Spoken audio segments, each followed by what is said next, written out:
wallahi Bani Israel kasih Allah itu banyak orang bisa mendapatkan gajinya. Dia dulu biasanya dia cukup, malah sekarang bisa rasis. Bahkan ada yang masih tersisa, ada yang bisa disimpan. Dulu nggak pernah bisa simpan.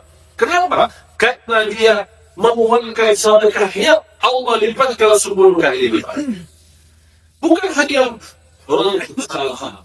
Maksudnya 10 kali lipat. Kalau kali saya kasih 10, berarti Allah kasih 100 juta.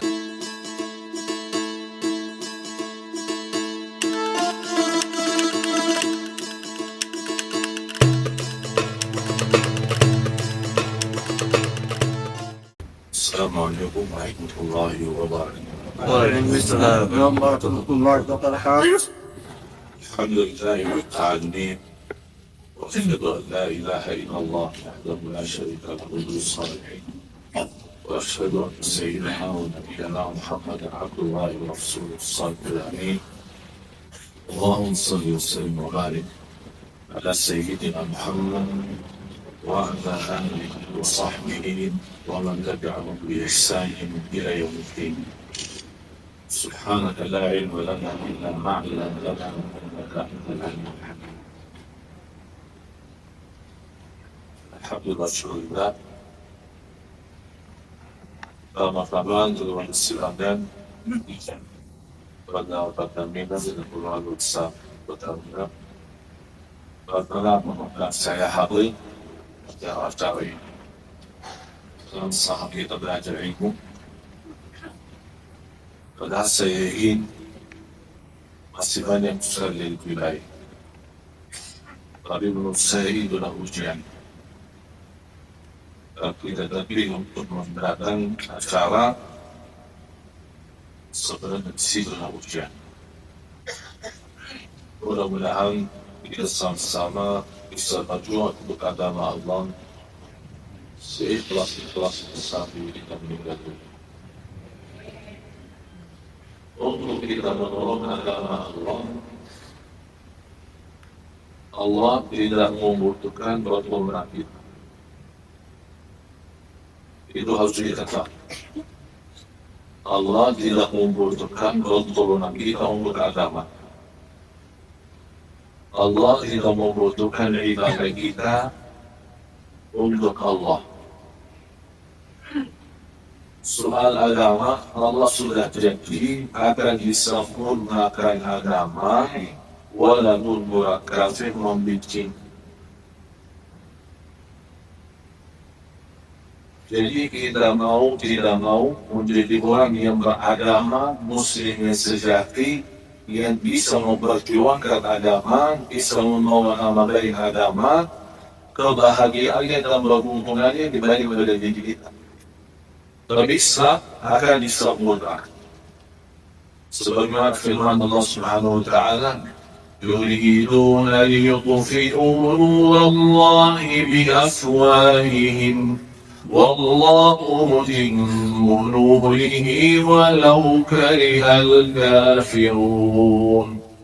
Mereka berusaha untuk memperlihatkan cahaya Islam, menghancurkan Islam, memecahkan Islam. Tapi kata Allah SWT, Allahu mutimmu nurihi, Allah akan sempurnakan cahaya Islam. Dan kita sudah belajar, kalau Allah sudah janji, tidak pernah mengingkari janji. Inna Allah la yukhlifu al-mi'ad. Itu dah sekira apa terhadap Islam. Kalau memang Islam tidak membutuhkan pertolongan kita, kita bisa menuliskan nama-nama kita di dalam memperjuangkan agama. Biar nanti datang hari kiamat, kita sudah punya nama baik di hadapan Allah untuk bisa membuat sesuatu untuk agama Allah. Biarpun Allah tidak butuh pertolongan kita, tapi kita yang sendiri berperan untuk menjadi orang muslim yang sejati, yang bisa membawa nama baik Islam dan bisa membawa sesuatu yang menjadi Islam yang lebih baik untuk umat. Ini tugas kita semua. Kalau Nabi Muhammad SAW tugasnya berdakwah, wa ma arsalnaka illa rahmatan lil alamin. Tugas kita juga rahmatan lil alamin.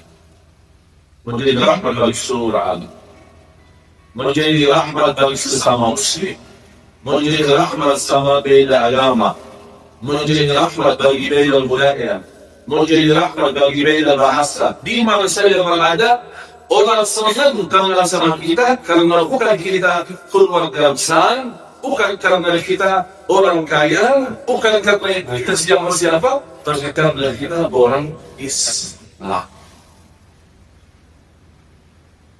Rasul kita sallallahu alaihi wasallam menunjukkan kasih sayangnya kepada seluruh manusia, bahkan kepada beda agama, bahkan binatang dan pohon-pohon telah merasakan kasih sayangnya Rasulullah sallallahu alaihi wasallam. Begitu punya tugas berat. Salah satu yang saya inginkan terwujud di Indonesia adalah memahami dan mempelajari Islam sedalam-dalamnya. Sejak saya datang ke Indonesia 2008, saya senang, bahagia. Alhamdulillah bisa jadi bagi negara yang terbesar dunia Islam. Tapi negara yang paling besar musibah. Saya, kalau saya belajar di SD di Iran, di sekolah kita, tanda negara Islam di antaranya Indonesia yang terbesar. Tapi saya datang ke Indonesia 2008, sudah baik seorang bahasa Indonesia 2010. Kemudian 2010 berdakwah, 2012 mendapatkan penghargaan dari Presiden menjadi warga negara Indonesia. 2013 sudah menghabiskan keliling di Indonesia semua, dari ujung sama sampai Maluku, sampai Tamiika, sampai Papua, kemudian sampai ujung Sumatera, utaranya maupun selatannya Lombok, kemudian belum lagi kita di Makkah. Al-Hakka dalam 7 tahun habis di Indonesia. dari ujung ke ujung. Bahkan pelanggaran ada banyak di antara api belum selamat dari seluruh Indonesia. Tapi apa yang saya dapat untuk melindungi Indonesia semua, memang saya senang melihat orang Islam di mana-mana. Di mana-mana ada orang Islam. Tapi sayang sekali umat Islam yang terbesar seluruhnya, tapi umat Islam yang terbanyak dari Islam baca Quran. Sedih. Apakah sudah terjadi apa yang telah disuruhkan oleh Rasulullah SAW akan datang satu zaman, satu masa di antara umatku yang akan bisa menanti Islam hanya nama saja? Kalau dilihat orang berkata la ilaha illallah, ditanya ini faham tak la ilaha illallah? Tidak, cuma mulai keluar saya sudah ucapkan itu. Tapi kita tidak faham. Kenapa kau salah? Kebetulan saya melihat kaki dia, saya sudah salah turun dari sujud. Jadi saya ikut-ikutan. Berarti Islam kita keturunan. Tapi pasti kalau punya satu masalah dalam hidup kita, biarpun masalah itu kecil, kita sudah menganggap masalah itu besar karena kita tidak mengerti tentang Islam, solusi dan jalan perubahan apa di dalam Rasulullah SAW. Indonesia termasuk jauh lebih kaya dari Arab.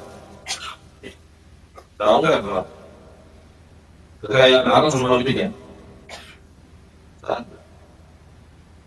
Kalau sudah bakar dunia habis.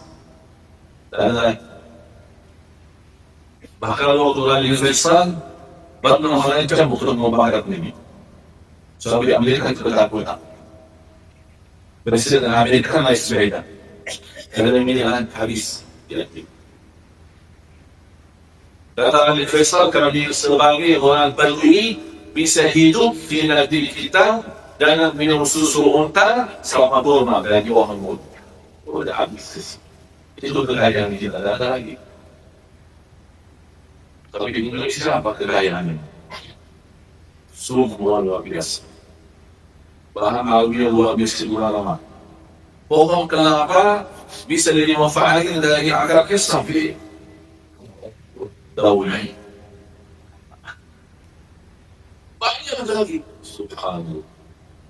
Tapi kenapa begitu kekayaan kita, tapi terlihat masih banyak kesalahan?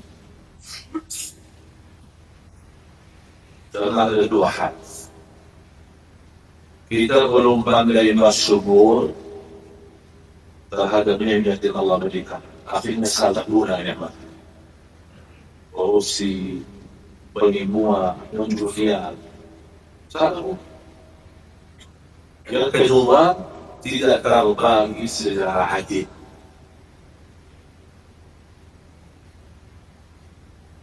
Dan Allah Subhanahu wa Ta'ala sudah menjanjikan negara yang amanah, jujur, pandai bersyukur, kemudian adil terhadap perilakunya sehari-hari, Allah akan makmurkan biarpun negeri itu kafir. Biarpun negeri itu kafir, bukan Islam, Allah akan makmurkan kalau mereka pandai bersyukur dan juga adil. Sebaliknya, kalau negara Islam tidak pandai bersyukur dan tidak adil, Allah akan hancurkan. Berarti jangan kita banggakan kita hanya bawa nama Islam, tapi harus kita tunjukkan kebanggaan kita terhadap perilaku kita sehari. Saya keluar subuh menuju ke sini. Sepi.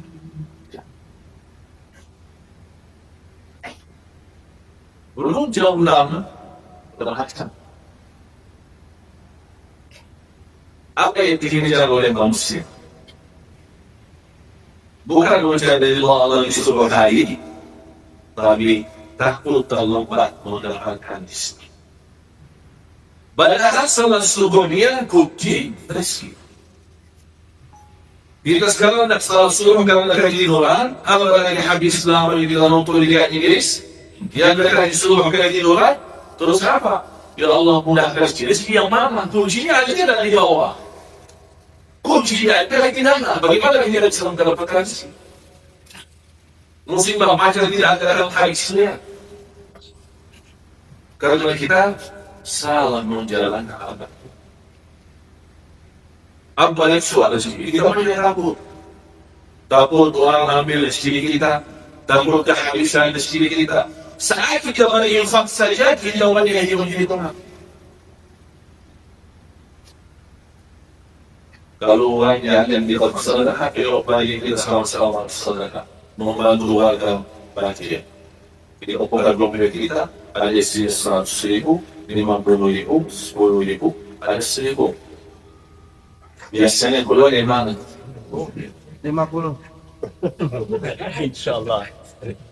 Kalau masih itu boleh. Bukan karena kita tidak mengenal mereka, tapi karena terlalu banyak kehidupan dalam kota kita dan kita ketakutan kehabisan rezeki yang kita miliki, akhirnya kita punya tangan untuk mati sedang tidak kau sekali buka. Kita mungkin sudah 100.000 nggak mau, ya sedikit saja. Belum bayar kosa, belum bayar kosa, belum ini belanja. Ini lagi kalau sudah punya istri, stres. Stres enggak? Yang punya istri, stres. Yang tidak punya istri, apa lagi? Kita tidak pandai mensyukuri dalam apa adanya, bukan berpikiran dalam masalah dari mana.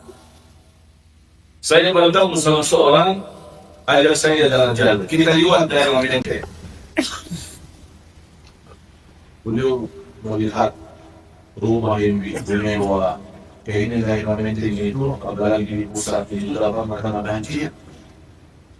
Bebas banjir, orang pak sewa keong salsa. Ada tempat itu salah satu rumah terbuka. Teman saya ini pandangan mata melihat. Masuk mobilnya juga. Langsung apa kata dia? Mana bagian saya saat Allah membagi rezeki untuk orang yang demi? Di situ saya komentar dan saya memberikan istilah. Saya bawa beliau ke rumah sakit. Saya tunjukkan bahwa dia sakit. Anak itu yang baru dilahirkan, kita tidak tahu apakah masih bisa hidup atau tidak, karena sakitnya parah. Seorang ibu yang sudah tua mengharapkan husnul khatimah, terbakar dalam rumahnya, kulitnya hangus, tidak bisa diobati. Bahkan keluarganya pun sudah tidak kuat melayani, sakit bau. Dan banyak keadaan yang lain. Belum lagi kita melihat rumah sakit juga. Dan saya berkata bersama kawan saya, mana bagian yang Allah tunjukkan kepada mereka, mana bagian yang untuk. Kenapa Allah tidak membagikan bagian yang sakit? Jadi kita hanya melihat orang yang sehat, tapi kita lupa orang yang sakit. Rizki Allah berikan kepada kita dan menjaminkan. Bapak Ibu, rizki tidak akan salah alamat dan tidak akan salah orang. Boleh kita bekerja keras mencari rizki, tapi Anda harus memiliki keyakinan dalam hati, tawakal kepada Allah, bukan tawakal kepada tenaga dan fisik. Artinya kalau saya bekerja keras akan rezeki saya banyak, tapi kalau bekerja saya sedikit akan rezeki saya sedikit. Bukan begitu sistemnya. Tapi sistemnya keyakinan kita kepada Allah Subhanahu. Memang diperlukan tenaga yang keras, kerja yang keras. Al-mu'min al-qawi ahabbu ila Allah min al-mu'min al-dha'if. Mu'min yang kuat lebih dicintai Allah daripada mu'min yang lemah. Kuat apa? Kuat iman, kuat harta, kuat ibadah, kuat kerja. Allah senang. Tapi tetap tidak boleh melepaskan iman dan tawakal kita kepada Allah SWT. Kita mengharapkan dari rezeki itu menjadi jembatan kita mendapatkan ridha Allah. Orang kaya bertambah kaya tapi bertambah stres. Jangan Anda memfikirkan kekayaan itu menjadi orang nyaman.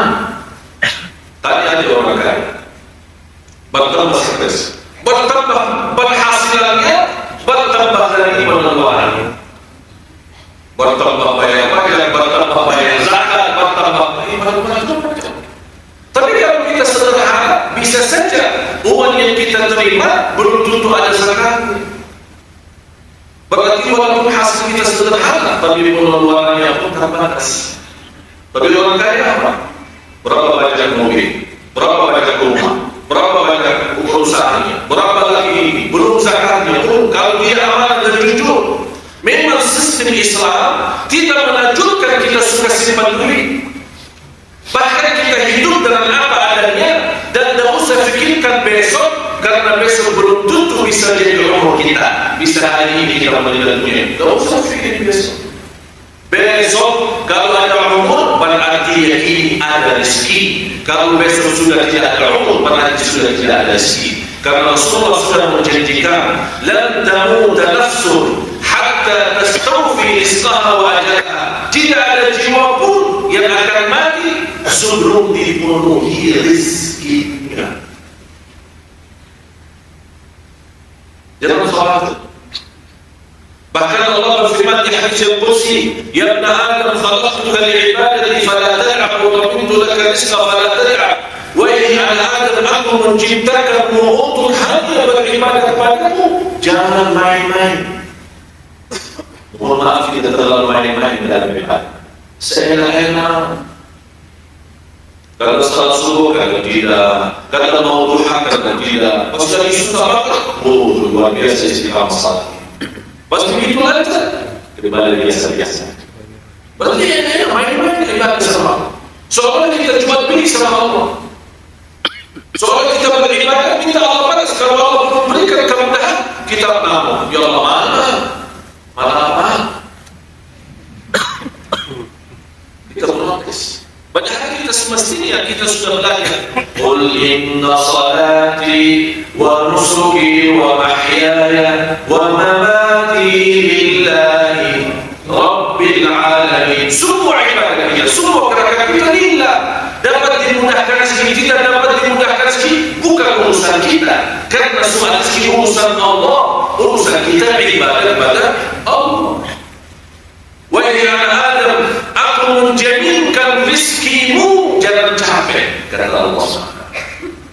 jaminkan rezeki.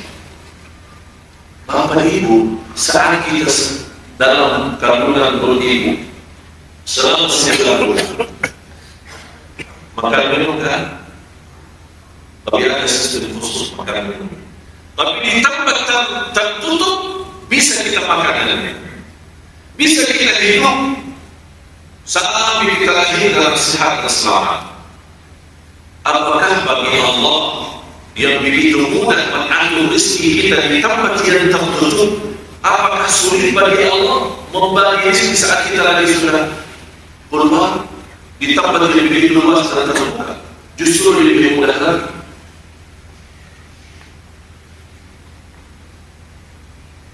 Termasuk begitu kita punya anak akan menambah rezeki.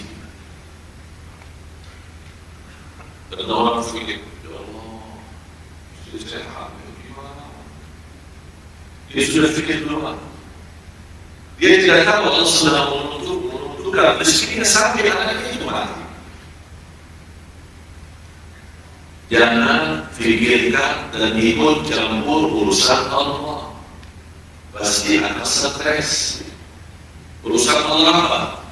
Membagi rezeki. Urusan kita mensyukuri apa adanya. La in syakartum katajamin.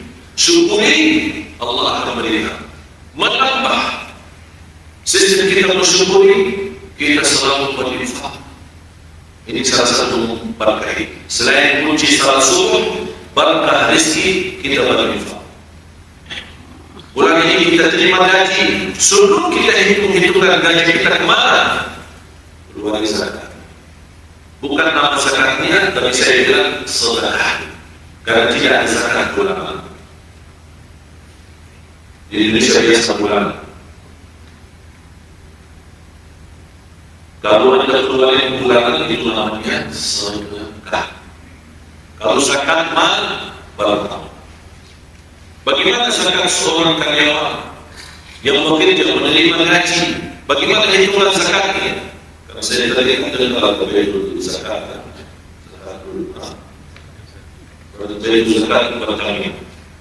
Bagaimana seorang karyawan membayar zakatnya? Sebab zakat. Anda punya gaji 5 juta, ya, anggap 5 juta per bulan. Bagaimana hitungan zakat? Per bulan tidak ada zakat. Ada sedekah. Bagaimana kalau saya 5 bulan itu alhamdulillah syukur-syukur kalau cukup untuk sehari-hari. Keluar kontrak rumah, urusin anak, sekolah, bayar pulsa, belanja makan, belanja minum, sayur-sayuran, apa, habis 5 juta. Mana zakat? Tidak ada zakat, berarti tidak wajib. Kalau penghasilan bulanan ini yang sudah menutupi kebutuhan kita, berarti tidak ada zakat. Tapi bagaimana saya hidupkan zakat saya 1 tahun? Kalau sudah lewat 1 tahun, Anda lihat berapa yang tersimpan dalam rekeningnya. Tabungan itu berapa? Ternyata setelah 1 tahun yang tersisa dari jumlah gaji saya, kalau saya bilang misalnya 5 juta kali 12 sudah berapa? 60. Tapi yang tersisa dari 60 karena saya pakai sehari-hari. Ada orang, ada bantu orang tua, ada bantu adik, ada bantu ini, belum lagi kontrakan, belum lagi hal-hal yang lain, kebutuhan sehari-hari. Yang tersisa dari 60 juta hanya 10 juta dalam 1 tahun. Berarti zakatnya 10 juta. Dihitung 2,5. 2,5% dari 10, bukan dari 60 juta. Jangan Anda salah hitung. Zakat itu 60 juta, tapi saya malah ada uang 60 juta habis. Ternyata zakat mal di dalam Islam sederhana. Walaupun yang rukun yang ketiga, tapi bisa jadi kita tidak menerapkan dalam menjalankan rukun itu. Karena kenapa? Karena saat sudah jatuhnya haul 1 tahun waktu zakat, kita tidak punya uang zakat, berarti tidak ada wajib zakat.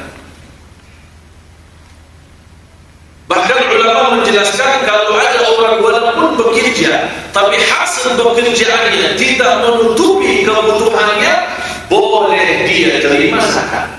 Bukan zakat. Bukan dia zakat, malah boleh dia terima. Biarpun dia sudah punya penghasilan, tapi penghasilan tidak cukup. Tapi bagaimana supaya kita mendapatkan berkah rezeki? Kita menginfakkan, sedekahkan setiap kita terima gaji sebelum bagi hitung-hitungan kita bagi. Mau 10.000 kah, mau 50.000, terserah. Itu kembali kepada Anda. Tidak ada berapa persen, terserah. Bukan 10%, bukan 100%, semampunya. Bahkan kalau ada orang berkenan mengikhlaskan semua gajinya, ya kembali kepada dia. Terserah, ini namanya sedekah. Kenapa? Supaya Allah berkahi gaji kita selama 1 bulan. Subhanallah, dalam sistem sedekah bulanan, wallahi Bapak Ibu, banyak saya kasih amalan itu, banyak orang bisa mendapatkan gajinya yang dulu biasanya tidak cukup, malah sekarang bisa bersisa. Bahkan ada yang masih tidak sisa, ada yang bisa disimpan. Dulu nggak pernah bisa simpan. Kenapa? Karena dia memuankan sedekahnya, Allah limpahkan 10 kali lipat. Bukan hanya orang salah, maksudnya 10 kali lipat. Kalau kali saya 10, berarti Allah kasih 100 juta. Jangan dihitung dunia sama Allah. Yang dimaksud 10 kali lipat, Anda akan punya pemasukan bulanan. Kalau ada 10 orang punya pemasukan itu, ada seorang sendiri bisa cukup, bahkan bisa ada yang tersisa. Ini namanya 10 kali barakah, 10 kali manfaat, 10 kali rahmat, 10 kali berguna. Bukan hanya hitungan yang angka saja. Rezeki subhanallah sangat luar biasa. Oleh karena itu Allah izinkan rezeki itu tidak boleh diikut campur urusan orang. Tidak ada dalam unsur tangan manusia, tidak ada. Allah sendiri yang mengurus. Bahkan wa fis sama'i rizquhum, rizkimu adalah ada di langit. Dan Allah subhanahu wa ta'ala menurunkan bagian. Tidak ada lagi di nafas. Dan kemana saja Anda pergi, sudah Allah menurunkan rezeki. Ada orang berkata, bagaimana Syekh bisa datang ke Indonesia? Apalagi sudah datang di Indonesia. Apa yang direncanakan atau apa yang pernah difikirkan? Apa jawaban saya? Saya jawab sederhana, karena ada rezeki saya di Indonesia. Berarti Allah bawa saya untuk ketemu rezeki. Allah bukan hanya mendatangkan rezeki, bahkan Allah mudahkan kita bisa pergi mana saja untuk bertemu rezeki. Ada seorang kaya raya, usianya 60 tahun. Punya anak 10. Habis 10 tahun istrinya sudah meninggal. Beliau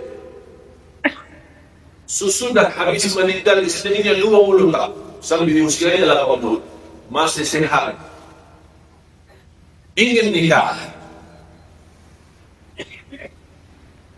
Anaknya tidak setuju. Kenapa anaknya tidak setuju?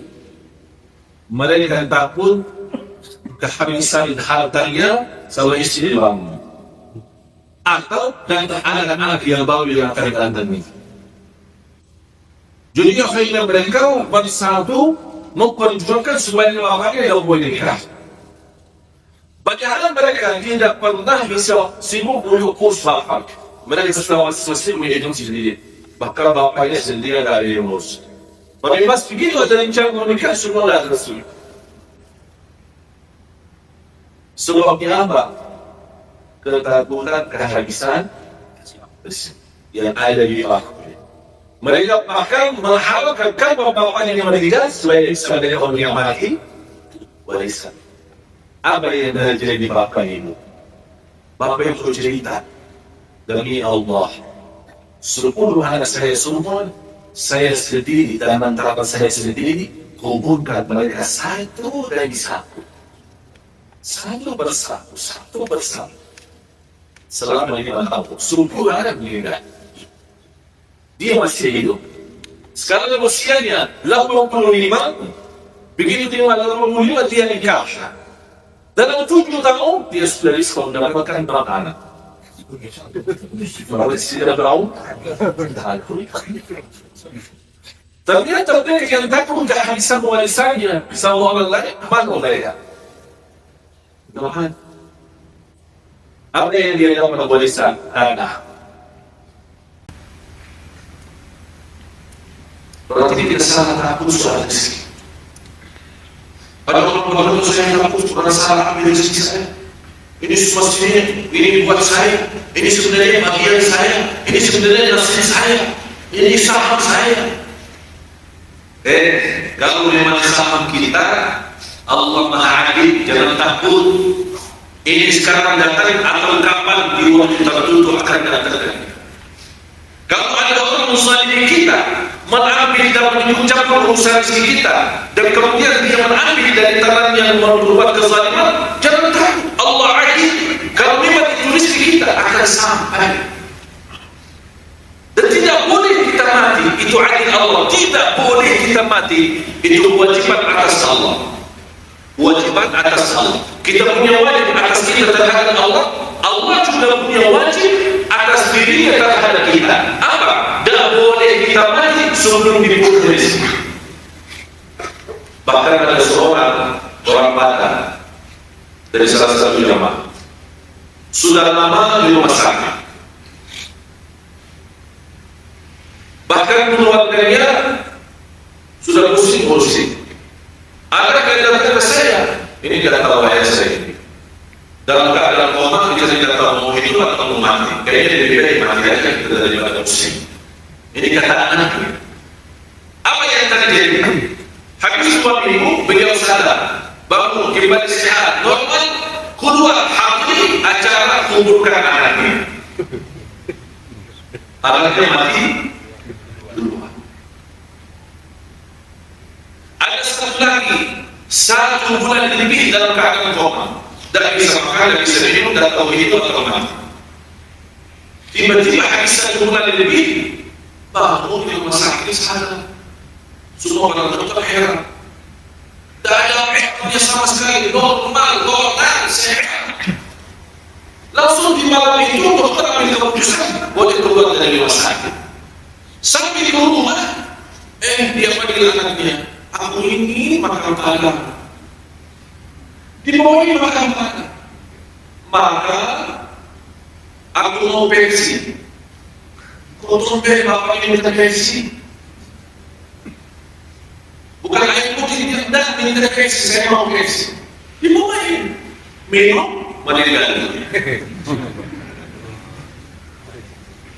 Berarti Allah sadarkan dari koma karena masih ada rezeki. Subhanallah. Memang Bapak Ibu, kalau saya banyak membawa cerita soal rezeki, pasti Bapak Ibu akan heran. Karena memang rezeki itu mengherankan kita. Semua Allah tunjukkan, semua Allah tunjukkan. Apa tugas kita mulai dari sekarang? Saya berikan beberapa amalan, saya akhiri. Mudah-mudahan dengan amalan-amalan yang saya sebutkan, insya Allah membawa rezeki. Biarpun seadanya, biarpun sederhana, tapi insya Allah bisa menjadi berguna bagi kita dunia dan akhirat. Yang pertama, Anda jaga wudhu. Biarpun ada keluar rumah mau ke kantor, jaga wudhu. Kenapa jaga wudhu? Walaupun tidak salah. Apa manfaatnya wudhu? Kata Rasulullah SAW, la yuhafidu ala wudhuhi illa mu'min. Yang selalu menjaga wudhu itu imannya sempurna. Karena iman sempurna. Jaga wudhu. Dan saya yakin tidak ada apa. Yang kedua, kalau bisa setiap ada wudhu salat 2 rakaat. Namanya sunnah wudhu. Itu 2 rakaat terjamin Anda menjadi ahli surga. Sedangkan yang ketiga, sepanjang waktu berzikir. Ya ayyuhalladzina amanu dzkurullaha dzikran katsiran. Di mana pakaian? Di kantor, naik motor, naik mobil. Daripada sibuk pemimpin sekarang PPM atas 2014. Lebih sibuk. Bahkan samping kita dapat melepasin BB kita, HP kita, karena kita hidup di samping HP. Dan bisa dilepas. Dan saya pernah mengatakan sama jemaah, kalau ada orang yang bisa memegang Al-Quran sebagaimana memegang HP, saya jamin hafal 30 juz dalam 1 tahun. Subhanallah, kita bosan membaca 1 halaman Quran langsung pusing, ngantuk. tapi tidak bosan membaca ratusan BBM. Bahkan balas, bukan hanya baca, balas, dia pun baca, karena ditemani syaitan. Apalagi kalau isi dalam SMS kita atau HP kita gosip atau fitnah atau kata-kata yang tidak. Alhamdulillah. Ingat, setiap titik kita, apa yang kita kritikan, itu akan kita nanti dilihat di hadapan Allah. Kalau Anda ingin yang terlihat dan di hadapan Allah sesuatu yang menenangkan hati, jangan salah titik. Karena nanti di hadapan Allah, maaf Allah, saya salah. Bukan sengaja, Allah alam bukan sengaja. Dari salah titik nanti di hadapan Allah. Hati-hati. Zikir. Subhanallah wa bihamdi. Subhanallahil azim. Ana mohon, saya mohon ya, boleh terima permohonan saya? Insyaallah. Saya mohon, mulai hari ini, sebanyak jalan di kantor, di mana saja berada, gerakan lidahnya. Seorang katakan Rasulullah, berikan kepada aku amalan, menjaminkan aku masuk surga. Kata Rasul, basahi lidahmu dan zikir kepada Allah. Dua kata, ringan di atas lidah, berat di atas timbangan, dicintai Allah, subhanallah wa bihamdi, subhanallah. Dicintai Allah. Kalau kita beramal sesuatu yang dicintai Allah, pasti akan Allah mencintai kita. Ketemu kawan, assalamualaikum warahmatullahi wabarakatuh, subhanallah wa bihamdi, subhanallah. Umar bukan kantor, subhanallah wa bihamdi, subhanallah. Ada orang suruh kamu, belum sebentar lagi, subhanallah wa bihamdi, subhanallah. Indah daripada kita posting, daripada kita fitnah, dan kata-kata ngomong kotor atau kata-kata yang tidak ada berguna. Bahkan kata Imam Al-Qayyim, semakin banyak zikir kita, semakin tinggi bangunan rumah kita di dalam surga. Berhenti berzikir, malaikat berhenti membangun. Subhanallah. Dan termasuk zikir itu, kunci kemudahan rezeki, kunci keberkahan rezeki, zikrullah.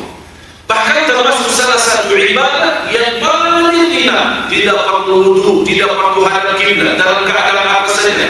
Biarpun dalam keadaan junub, ibu-ibu lagi tidak sholat, boleh berzikir. Hina, tapi pahalanya sangat luar biasa. Bahkan Allah senang bisikan zikir. Fadhkuruni azkurkum. Ingatlah kepadaku, aku akan ingat kepadamu. Jadi saya mohon mulai sekarang kita keluar kemana saja pergi dan juga kerjaan kantor. Subhanallah. Wallahi anda akan rasa nikmat. Saya jamin insyaallah tidak lebih 1 minggu anda akan merasa banyak perubahan. Tenang hati, tenang pikiran, urusan yang lancar, berkah. Ibadah pun menambah khusyuk karena zikrullah. Terus selanjutnya sedekah. Apalagi kalau bisa bersedekah setiap salat. Kita akan selalu sedekah. Biar dosa itu. Tak masalah. Yang penting begini. Sedikit demi sedikit Allah cinta amal hamba. Sedikit demi sedikit istiqamah daripada banyak kelebihan terus. 10.000, 5.000, salah satu di bawah amal masjid, atau kalau kita ada di waktu orang miskin atau anak yatim, boleh. Kalau tidak ada, kita bisa. Ini masih sedikit. Begitu sholat zuhur, ini 5.000 lah. Begitu sholat asar, kita buka, ya Allah, dia 10.000 aja. Ini buat fokus bulan atau makan atau gimana? Sedekah ini masuklah ke dalam Quran. Insya Allah ada yang hantar. Kalau tidak ada yang hantar, apa pulang yang kaki? Sekali-kali harus siap menumpangkan diri. Jangan kita semua enak-enak saja. Mau masuk surga enggak? Mau masuk surga enggak? Surga Allah itu pahala yang termahal. Bukan main-main kita ingin masuk surga. Harus ada capek, harus keringat, harus melupakan sesuatu supaya dapat balasan surga. Di antaranya sabar. Sabar itu termasuk seperti haji mabrur. Kita semua belajar haji mabrur tidak ada balasan selain surga. Sabar pun tidak ada balasannya selain surga. Wa jazaahum bima sabaru jannatan wa harira. Bahkan kata ulama, sabar itu suku amal saleh dilipatkan 10 kali lipat selain amal ibadah sabar. Allah membalas dengan pahala yang tidak ada batasnya. Innama yuwaffas sabiruna ajrahum bighairi hisab. Allah akan menyempurnakan pahala bagi orang sabar tanpa hitung-hitungan. Tidak ada batas. Bukan 10 kali lipat. Yang terakhir adalah jaga witir sebelum tidur. Mohon maaf, banyak kita masalah. Apalagi yang tidak bisa tidur duluan, artinya tidur lepas isya. Karena ketika kita mau tidur, yang bisa-bisa ngantuk ya sudah jam 12, kadang-kadang sudah jam 1. Kita mau tidur untuk bangun, kalau sudah jam 1 malah bisa bangun lagi. Ya syukur-syukur kalau sudah bangun subuh, kalau tidak ada waktu. Tapi bisa kita mendapatkan pahala salat malam, tidak perlu kita tidur dulu. Banyak orang di Indonesia salah paham terhadap salat malam. Katanya tahajud harus tidur dulu. Kata siapa? Kata siapa? Salat malam mulai habis isya sampai azan subuh. Ada imsak makan. Kalau kita mau puasa ada imsak kan? Tapi kalau mau salat malam tidak ada istilah imsak salat malam. Boleh salat malam sampai azan subuh. Kalau sudah azan subuh Anda masih salat, teruskan salatnya. Tapi tidak boleh memulai salat malam karena sudah azan subuh. Bagaimana kita bisa menjaga ini wasiat Rasul Abi Hurairah? Abi Hurairah radhiyallahu anhu berkata, "Ya Rasulullah, berikan kepada aku wasiat." Kata Rasulullah kepada Abi Hurairah radhiyallahu anhu, "Jaga witir sebelum tidur." Jadi ini nasihat bukan dari saya, tapi dari Rasul kita SAW. Manfaatnya witir sebelum tidur. Begitu Anda salat isya, tutupi sunnah ba'diyah kan? Habis sunnah ba'diyah, salat 2 rakaat. Nawaitu salat malam, ditutupi 1 rakaat witir. Anda sudah tertulis nama Anda ahli salat malam. Salat malam tidak perlu 8, 10, 20. 2 rakaat, tutup witir sudah salat malam. Tapi istiqamah. Saya sebagaimana mau tahajud, tidak mau tahajud, saya tidak pernah lepas witir sebelum tidur. Mau di kota, mau di luar kota, dimanapun berada saya tidak pernah lepas. Persis Rasulullah SAW ada 2 sunnah tidak pernah ditinggal. Dia sakit, dia musafir, dia di kota, di luar kota, dia dalam keadaan perang, apa saja dimanapun tidak pernah lepas 2 sunnah. Sunnah subuh sama sunnah witir. Tidak pernah ditinggal oleh Rasulullah sampai wafat. Sunnah subuh apa? Sunnah qabliyah subuh. Sudah azan jangan dilepaskan. Biar Anda mohon bangun telat, sudah bangun telat, jamaah sudah selesai, kita bangun jam 6, mau salat subuh diawali qabliyahnya. Jangan langsung urus subuhnya, diawali qabliyahnya. Kenapa? Karena 2 rakaat sunnah itu adalah lebih baik daripada dunia dan segala isinya. Mohon maaf, ketiduran karena habis berhiburan malam minggu, kemudian pulang ke rumah sudah jam 3, lewat subuh, bahkan lewat duha, kita bangun jam 10, belum salat subuh. Boleh tak salat subuh? Boleh, walaupun jam 10. Kenapa? Karena salat tidak bisa ditinggal. Ada usul alasan ketiduran, tapi tetap wajib kita laksanakan. Biarpun bangun telat. Buktinya apa? Rasulullah SAW bersabda di hadis yang sahih, "Man nama 'an salatin aw nasiya falyusalliha mata dzakara la kafarata lahu illa dzalik." Barang siapa yang ketiduran salat. Rasulullah tahu mana yang tidak ketiduran. Jadi Rasulullah tahu duluan masalah kita suka ketiduran salat. Jadi Allah Rasul berikan jalan keluar. Barang siapa yang ketiduran dari waktu salat, walaupun sudah habis waktunya, begitu Anda bangun, segera laksanakan. Karena tidak ada pengganti selain itu. Tidak ada kafarah. Tidak ada istilah bayar uang untuk ganti. Atau suruh menyebes dua kali untuk mengganti yang kemarin. Tidak ada begitu. Kapan bangun? Langsung segera laksanakan. Insya Allah dengan amalan yang saya sampaikan, insya Allah akan Anda merasa banyak perubahan. Masih banyak hal-hal yang lain yang saya ingin sampaikan, tapi insya Allah di waktu yang akan datang masih ada yang tersisa yang nanti diundang lagi. Saya sampaikan semua kan ada diundang. Terima kasih atas perhatiannya. Mudah-mudahan apa yang saya sampaikan insya Allah menjadi berguna bagi kita semua. Mari kita sama-sama menutupi majlis kita dalam doa. Bismillahirrahmanirrahim. Alhamdulillahirabbil alamin. Allahumma shalli ala sayyidina Muhammad wa ala ali sayyidina Muhammad. Ya Allah ya Tuhan kami, berilah kepada kami petunjuk kepada jalan yang lurus. Hidupkanlah kami dalam keadaan iman, wafatkanlah kami dalam keadaan Islam. Jadikanlah kami bersama orang salih. Ya Rabbal Alamin. Ya Allah, murahkan rezeki kami, panjangkan umur kami dalam keadaan sehat dan afiat. Ya Allah, berikan kemudahan kepada Bapak Ibu, bisa ke tanah suci haji dan umrah dan ziarah Nabi Muhammad sallallahu alaihi wasallam. Ya Allah, mohon jadikan majlis ilmu yang kami belajar di siang hari ini menjadi saksi baik di hadapan-Mu ya Allah. Menjadi ilmu berguna bagi sisa umur kami ya Allah.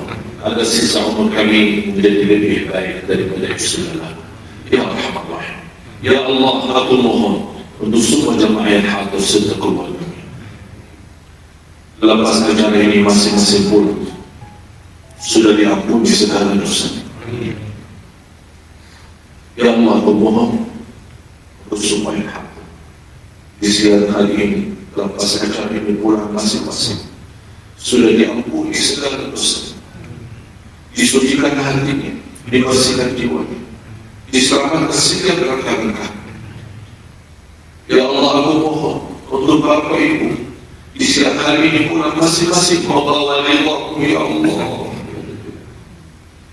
Ampuni orang tua kami, sayangi orang tua kami, ampuni saudara kami muslimin muslimat, ampuni mu'minat yang hidup, mu'minat yang wafat. Ya Allah, berikan ya Allah dan mudahkan ya Allah dalam pemilu yang akan datang agar terpilih seorang presiden yang takwa, yang amanah, yang jujur, yang adil dan ikhlas dan hadir oleh rakyatnya dan jalan beriman. Ya Allah, berikanlah kami Allah kami Allah kepada yang lebih baik ya Allah. Jadikan negeri kami Indonesia aman, sejahtera, makmur, baldatun thayyibatun wa rabbun ghafur. Ya Allah, jadikan musibah dan bencana alam yang terjadi di negeri kami Indonesia menjadi pelajaran yang mensadarkan kami agar kami segera membukakan pintu taubat dan nasuha ya Allah ya Dzal-Jalali. Ya Allah ya Arhamar Rahimin. Ya Allah ya Arhamar Rahimin, rahmatilah kami semua. Ya Dzal-Jalali, perkuatkanlah kami lahir dan batin agar kami bisa istiqamah ibadah Islam iman sampai akhir hayat. Rabbana atina fid dunya hasanah wa fil akhirati hasanah wa qina adzaban nar.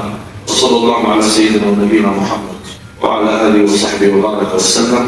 Walhamdulillahi rabbil alamin. Terima kasih. Akhirul kalam, subhanallahumma wa bihamdika, asyhadu an la ilaha illa anta, astaghfiruka wa atubu ilaik. Walhamdulillahi rabbil alamin. Assalamualaikum warahmatullahi wabarakatuh.